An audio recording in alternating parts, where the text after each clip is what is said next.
ओम शांति 4/4/22 की मुरली है। सुनते हैं बाबा से। मीठे बच्चे, तुम हो कर्मयोगी। तुम्हें चलते फिरते याद का अभ्यास करना है। एक बाप के स्मरण से में रह नर से नारायण बनने का पुरुषार्थ करो। प्रश्न है, निश्चय बुद्धि बच्चों की मुख्य निशानी क्या होगी? उत्तर में कहा बाबा ने, उनका बाप के साथ पूरा लव होगा। बाप के हर फरमान को पूरा पालन करेंगे। उनकी बुद्धि बाहर नहीं भटक सकती। वह रात को जागकर भी बाप को याद करेंगे। याद में रहकर भोजन बनाएंगे। गीत चला, तूने रात गंवाई सो के। ओम शांति। पहले तुम बच्चों को निश्चय होना चाहिए कि बाबा यहाँ का निवासी तो नहीं है, परम धाम से यहाँ आकर हमको पढ़ाते हैं। फिर क्या पढ़ाते हैं? बाबा ने कहा, क्या पढ़ाते हैं? ऊंचे ते ऊंचा बाप, ऊंचे ते ऊंची पढ़ाई, मनुष्य से देवता बनाने की पढ़ाई बनने की पढ़ते हैं। बाबा ने कहा, मनुष्य से देवता बनने की पढ़ाते हैं। यह पढ़ाई प्रसिद्ध है, जिससे असुर से देवता अथवा बंदर से मंदिर लायक बनते हैं। बाबा ने कहा, बंदर से मंदिर लायक बनते हैं। इस समय मनुष्य की शक्ल भल मनुष्य की है, परंतु विकार बंदर से भी जास्ती है। बंदर से तो मनुष्य में बहुत ताकत है, सीख कर ताकत को पाते हैं। यहाँ भी कोई तो बाप से सीख कर स्वर्ग की राजधानी स्थापन करते हैं। कोई फिर साइंस सीख नर्क का विनाश करते हैं। फिर बाबा ने कहा, बरोबर स्थापना और विनाश का कार्य अब चल रहा है। विनाश हमेशा पुरानी चीज का होता है। वह सब रावण को सलाम करते हैं। सिर्फ तुम ही हो जो राम को सलाम करते हो। तुम बच्चे राम और रावण दोनों को जानते हो। मनुष्य कहते हैं, व्यास ने गीता सुनाई है, उसमें जो भगवानुवाद शब्द लिखा हुआ है वह सत्य है, परंतु भगवान का नाम बदली कर झूठा कर दिया है। बाबा ने कहा, बाबा कितना समझाते हैं, प्रदर्शनी में सिर्फ एक बात ही समझ जाएं कि गीता का भगवान निराकार शिव है, न कि मनुष्य। यह भी समझते नहीं है। यह भी ड्रामा में नूंद है। सिर्फ सन्यासी है जो अपने को दुखी नहीं समझते। वास्तव में वह भी दुखी है जरूर, परंतु कहते हैं हम दुखी नहीं हैं, या तो कह देते हैं शरीर दुखी होता है। फिर बाबा कहते, आत्मा थोड़े ही दुखी होती है। आत्मा सो परमात्मा है, वह कैसे दुखी होगी? यह उल्टा ज्ञान है। अब है ही झूठ खंड। भारत स्वर्ग था तो सचखंड था। बाप समझाते हैं, ड्रामा अनुसार दिन प्रतिदिन दुख बढ़ता ही जाएगा। भल कितने भी यज्ञ दान पुण्य आदि करें, परंतु परिणाम क्या निकला? नीचे ही गिरते गए। इस समय 100% भ्रष्टाचारी नरकवासी बन पड़े हैं। इसीलिए बाप का आना ही ऐसे समय पर होता है जबकि सब दुखी हैं। फिर बाबा ने कहा, और सब एक्टर्स आ चुके हैं, थोड़े आते भी रहते हैं, मेजॉरिटी आई हुई है। अर्जुन, अभी तो बहुत लोग दुखी होंगे। भगवान को याद करेंगे। तुमको तो भगवान खुद ही पढ़ाते हैं, तो कितना अच्छी रीति पढ़ना चाहिए। बाप, टीचर, सदगुरु तीनों ही इकट्ठे मिले हैं, अब और किसके पास जाएं।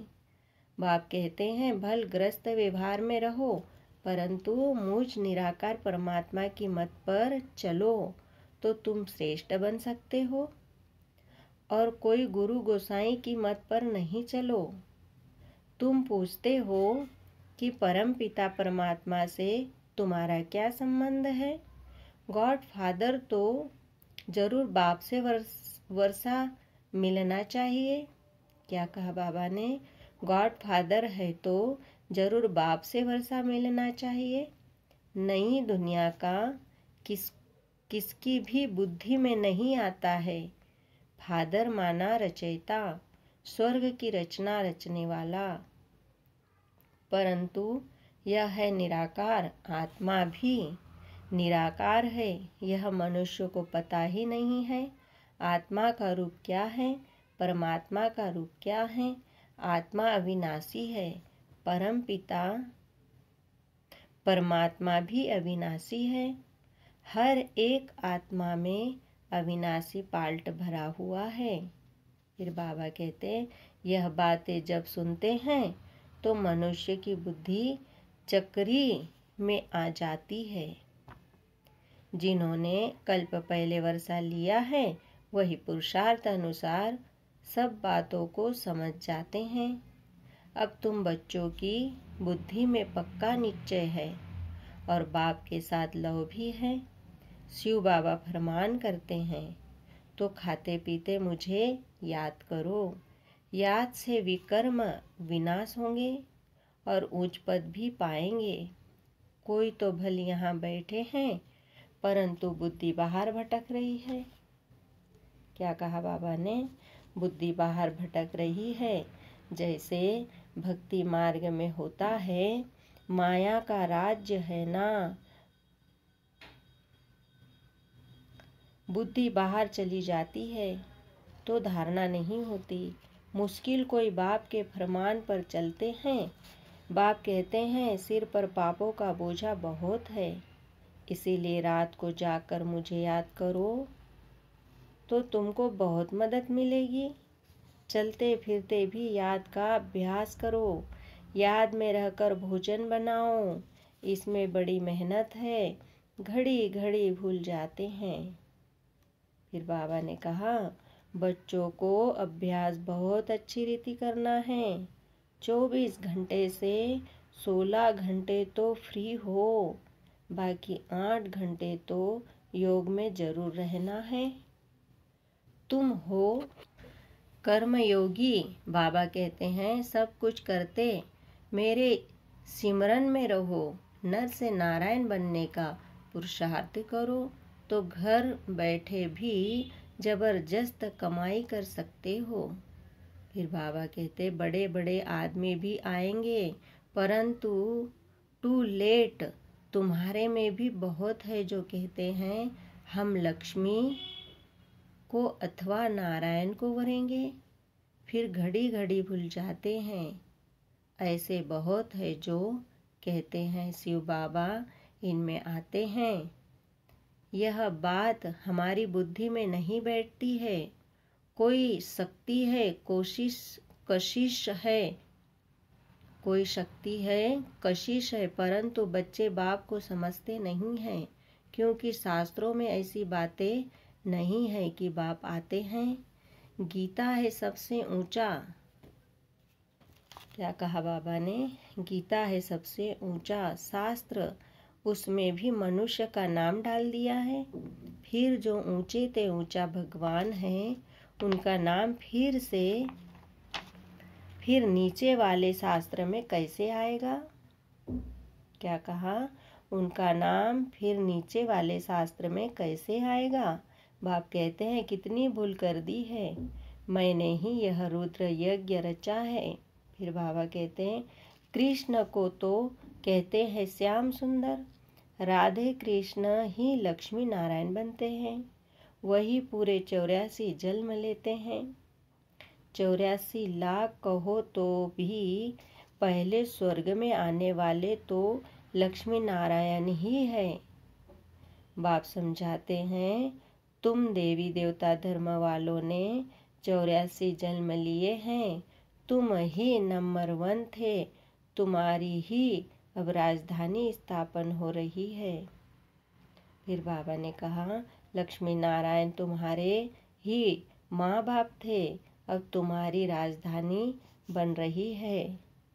तुम अभी संपूर्ण नहीं बने हो, बनना है जरूर, तब तो सूक्ष्म वतन में साक्षात्कार होता है। अपने को संपूर्ण फरिश्ते समझते हो, फरिश्ते बनने के बाद लक्ष्मी नारायण बनते हैं, उनका भी साक्षात्कार होता है। तत्वतम तुम भी बन रहे हो।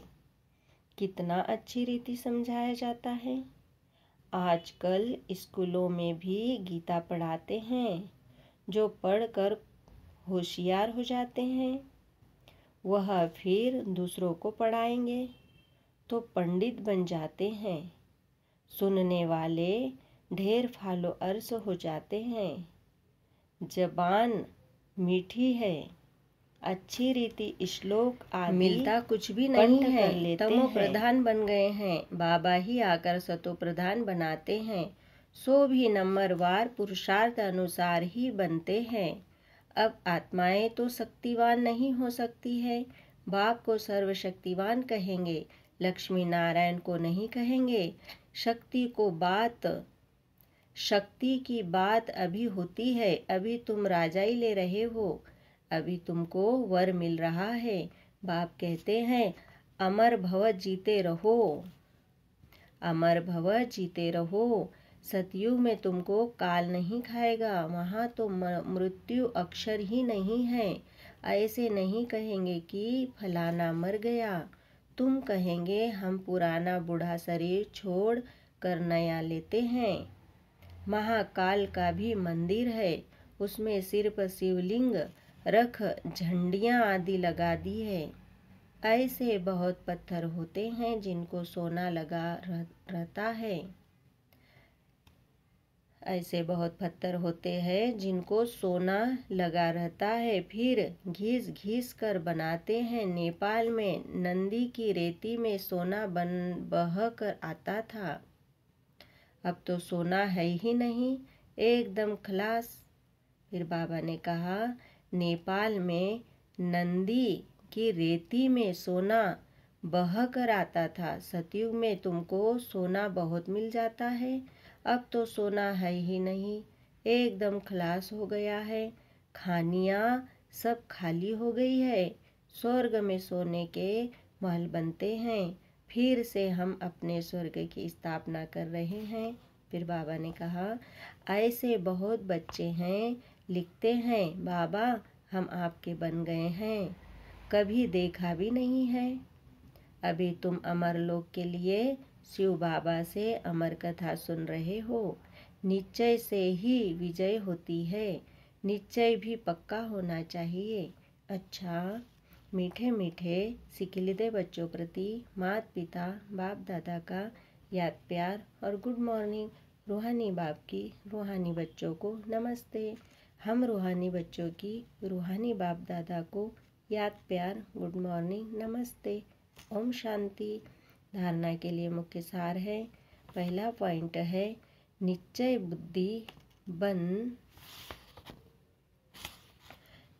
बुद्धि बन एक बाप से पूरा पूरा लव रखना है, बाप के फरमान पर चल माया पर जीत पानी है। दूसरा पॉइंट है शरीर निर्वाह अर्थ कर्म करते कर्मयोगी बनना है, याद का चार्ट 8 घंटे तक जरूर बनाना है। बाबा का वरदान है, बहुत सुंदर वरदान सुनेंगे। होली हंस वन व्यर्थ को समर्थ में परिवर्तन करने वाले फीलिंग प्रूफ भव, सारे दिन में जो व्यर्थ संकल्प, व्यर्थ बोल, व्यर्थ कर्म और व्यर्थ संबंध संपर्क होता है, उस व्यर्थ को समर्थ में परिवर्तन कर दो। व्यर्थ को अपनी बुद्धि में स्वीकार नहीं करो।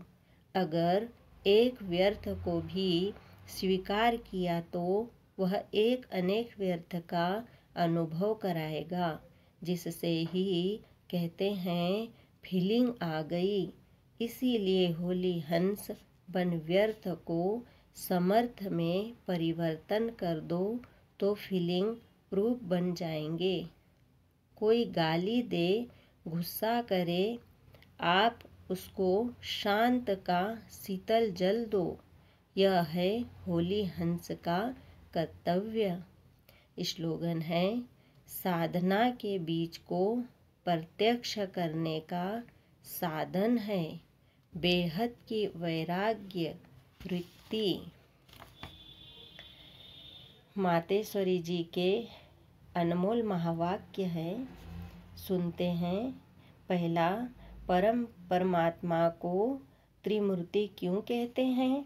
परमात्मा को त्रिमूर्ति क्यों कहते हैं? उन्होंने कौन से 3 रूप रचे हैं? अवश्य उन्होंने 3 रूप ब्रह्मा विष्णु शंकर के रचे हैं। वह जब खुद आते हैं तो तीनों रूपों को अपने साथ लाते हैं। ऐसे नहीं कहेंगे कि उन्होंने यह 3 रूप अलग अलग रचे हैं, इकट्ठा ही रचे हैं, आगे पीछे नहीं रचे। तो परमात्मा ही कहते हैं कि यह रचना मेरी है, क्योंकि मैं साकारी, आकारी और निराकारी तीनों सृष्टि का मालिक हूँ। मैं साकारी लक्ष्मी नारायण देवता रूप में नहीं हूँ, वे तो साकारी दैवी गुण वाले मनुष्य है, और मैं अव्यक्त देवता ब्रह्मा विष्णु शंकर भी नहीं हूँ। फिर बाबा ने कहा, भल यह आकारी देवता पुनर्जन्म में नहीं आते हैं, मगर मैं वो भी नहीं हूँ। यह सारी मेरी डिपार्टमेंट है। जब मैं खुद आता हूँ तो सारी डिपार्टमेंट साथ में लाता हूँ, और उन्हों द्वारा ही देवी सृष्टि की स्थापना, आसुरी दुनिया का विनाश तथा नई सृष्टि की पालना कराने के लिए आता हूँ। फिर बाबा ने कहा, मैं तो डायरेक्ट ऊपर से पवित्र आत्मा आता हूँ, और मैं जिस मनुष्य तन में आता हूँ वह भी बहुत जन्मों के अंत के तमोगुणी वाले हैं। उस तन में प्रवेश होकर उनको भी पवित्र बनाता हूँ। क्या कहा बाबा ने? उस तन में प्रवेश होकर उनको भी पवित्र बनाता हूँ, जिसका भविष्य जन्म सर्वगुण संपन्न 16 कला संपूर्ण श्री कृष्ण है, क्योंकि परमात्मा तो सर्वगुणों का सागर विक्रमाजीत है। उनसे सेकंड नंबर श्री कृष्ण बनता है, जिसके फिर अंत का जन्म ब्रह्मातन है। फिर बाबा ने कहा, परमात्मा के मुआफिक पवित्र आत्माएं कोई भी नहीं है, उन्हों को पवित्र बनाना पड़ता है। इसीलिए परमात्मा को ही सुप्रीम सोल कहते हैं। क्या कहा बाबा ने? परमात्मा को ही सुप्रीम सोल कहते हैं।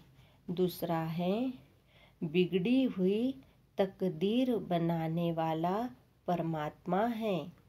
अब यह तो सब मनुष्य जानते हैं कि तकदीर बनाने वाला वो एक ही परमात्मा है।